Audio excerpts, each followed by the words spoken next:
Comissão na Parlamento Nacional convoca reunião quando a primeira alteração da lei número Ruanoloreisin Lima barra Rihunrua Ruanoloreisin Ida quando a organização judiciária. Quarta-feira, lorong 5 outubro tinangne, Comissão a Parlamento Nacional convoca audiência ao presidente do Tribunal, Deolindo dos Santos, e uma fucum Parlamento Nacional dele, onde colhia com a primeira alteração lei Ruanoloreisin Lima, varari Rua Ruanoloreisin Ida, com a organização judiciária. Presidente do Tribunal Deolindo dos Santos Hateteng, Comissão a Parlamento Nacional, hakara halo primeira alteração lei organização judiciário e artigo Rua Hotolo. Então, memang kami mai para isu sekali mau explicação foto recurso humano makai IHA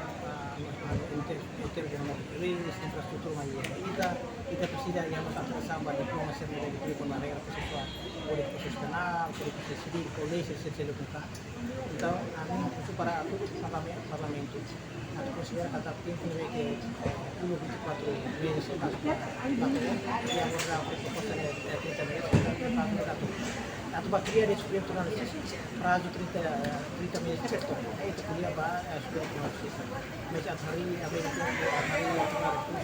tipo makresa simultáneo kalau tambah program teknis dari pemasukan karena kami prazonya beda 30 meses untuk sucessivo sehingga kita hari itu superior tribunal. Entretanto, vice-ministro Justiça, José Nuno Caetano, explica. Primeira alteração, lei número 25/2021, com a organização judiciária.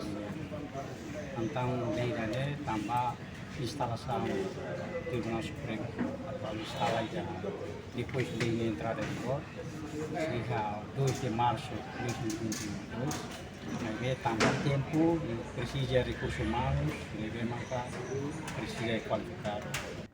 Reportagem Celestina Falo, Imelda Fátima, Televisão Timor Post.